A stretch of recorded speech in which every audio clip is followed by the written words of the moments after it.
L'épilepsie, ce n'est pas seulement la grande convulsion. L'épilepsie peut aussi se manifester par d'autres symptômes.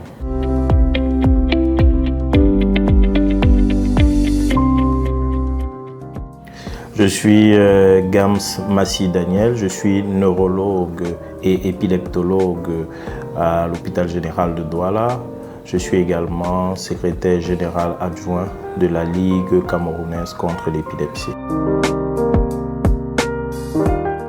L'épilepsie est une maladie chronique du cerveau qui va favoriser la survenue de crises épileptiques, communément appelées crises convulsives.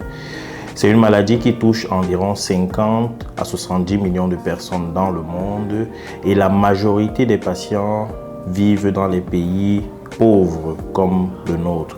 Le Cameroun a l'une des prévalences les plus importantes dans le monde parce qu'il y a des zones au Cameroun où il y a pratiquement une personne sur 10 qui souffre d'épilepsie.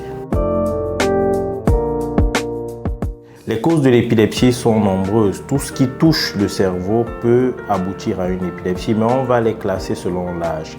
Chez les enfants, c'est surtout tout ce qui est autour de la grossesse et de l'accouchement. Par exemple, la fièvre en grossesse va favoriser la survenue de l'épilepsie. Les accouchements difficiles, les souffrances fœtales, c'est-à-dire les enfants qui ne crient pas à la naissance, ont un risque plus important de faire de l'épilepsie. Toutes les infections qui vont toucher les enfants à cet âge, à la naissance ou pendant la petite enfance, comme le neuropaludisme, peuvent favoriser la survenue de l'épilepsie, tout comme la méningite. Chez les adolescents et chez les adultes jeunes, c'est surtout les traumatismes crâniens. On vit dans un monde où personne ne se protège. Beaucoup de personnes prennent des motocyclettes sans casque et sont sujettes à faire des traumatismes crâniens. L'une des conséquences de ces traumatismes crâniens, c'est l'épilepsie.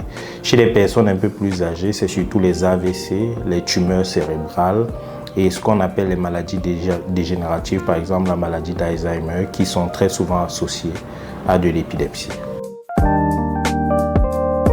De façon simple, les crises d'épilepsie sont classées en crise généralisée, c'est-à-dire une crise qui débute dans tout le cerveau.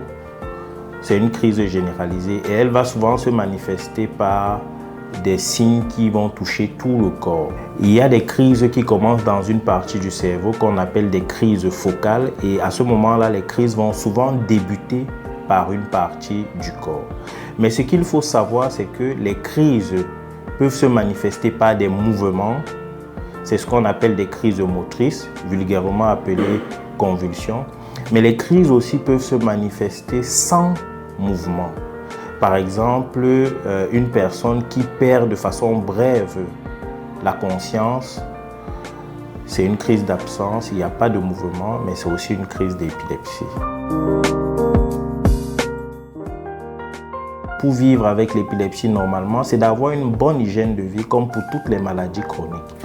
Éviter les excès d'alcool, bien dormir, faire une activité physique régulière et puis éviter les autres facteurs favorisants comme j'ai dit, les boîtes de nuit, les excitants, etc. Donc ça demande simplement d'organiser sa vie et d'avoir une bonne hygiène de vie.